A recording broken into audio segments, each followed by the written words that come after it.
శ్రీరామ రామ రామేతి రమే రమే మనోరమే సహస్రనామ తత్తుల్యం శ్రీరామనామ వరాననే. అందరికీ ముందుగా శ్రీరామనవమి శుభాకాంక్షలండి. అయితే శ్రీరామనవమి చైత్రమాసం శుక్లపక్షం నవమి మధ్యాహ్నం చేస్తూ ఉంటారు అందరూని అభిజిత్ ముహూర్తంలో. నిజానికి కళ్యాణం నవమి నాడు జరగలేదండి. శ్రీరాములు వారు ఆ ముహూర్తాన జన్మించారు. అంటే 24 మహాయుగాల త్రేతాయుగంలో విలంబనామ సంవత్సరం చైత్రమాసం శుక్లపక్షం నవమి మధ్యాహ్నం 11:59 అంటే సుమారు 1,81,47,000 సంవత్సరాల క్రితం శ్రీరాములు వారు జన్మించారన్నమాట. మరి కళ్యాణం జరిగింది 8మి నాడు ఉత్తర పాల్గొనే నక్షత్రంలో జరిగింది. మరి సీతారాముల కళ్యాణం అని చెప్పి నవమి నాడు ఎందుకు జరుపుకుంటాము అని అంటే, మీరు కింద డిస్క్రిప్షన్లో లింక్ పెడతానండి. ఆ లింక్ ఓపెన్ చేసి చూడండి, అందులో తెలుస్తుంది ఎందుకు శ్రీరామనవమి నాడు సీతారాముల కళ్యాణం జరుపుకుంటాం అన్నది. శ్రీరాములు వారు ఇచ్చిన మాటకు కట్టుబడి ఉండడం, ధర్మాన్ని పాటించడం, ఏకపత్ని రతుడుగా ఉండటం, ఎల్లప్పుడూ సత్యం మాట్లాడటం, మంచి ప్రవర్తన వంటి సద్గుణాలు కలిగి ఉండడం మన శ్రీరాముడి తత్వం.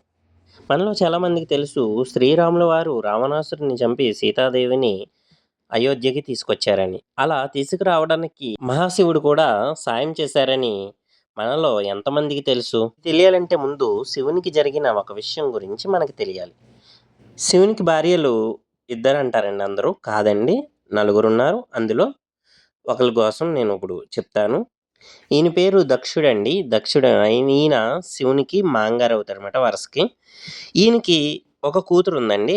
ఆవిడ పేరే సతీదేవి అండి. సతీదేవి అనే కూతుర్ని శివునికి ఇచ్చి పెళ్లి చేశారండి. శివునికి ఇచ్చి పెళ్లి చేయటం వల్ల దక్షుడు శివునికి మాంగారు అయ్యాడనమాట. ఇలా శివుని భార్య సతీదేవి ఒకరోజు తండ్రి యజ్ఞం చేస్తున్నాడని చెప్పి శివుణ్ణి అడుగుతుంది.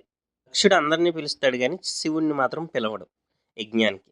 అందుకని సతీదేవి ప్రాధేయపడి యజ్ఞానికి వెళ్తుంది. వెళ్ళిన తర్వాత అక్కడ శివుడిని గౌరవం లేకుండా మాట్లాడి అవమానిస్తాడు.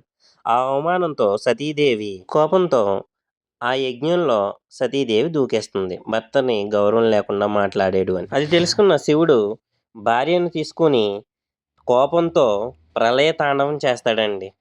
అది కాస్త ప్రళయం కింద మారిపోతుంది. అది చూసిన విష్ణుమూర్తి తన భార్య అయిన సతీదేవిని సుదర్శన చక్రంతో మాయం చేస్తాడండి. మాయం చేసినప్పుడు కోపం వస్తుంది. కోపం వచ్చిన శివుడు విష్ణుమూర్తిని శపిస్తాడు. ఏమని?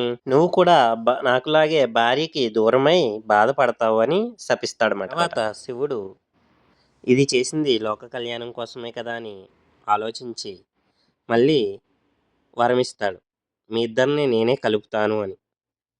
అందుకనే శివుడు శ్రీ ఆంజనేయ స్వామి రూపంలో పుడతాడనమాట.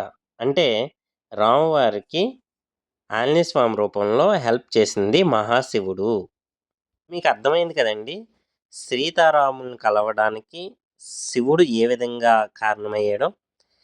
ఇదండి సీతారాములకి శివుడికి ఉన్న కారణం.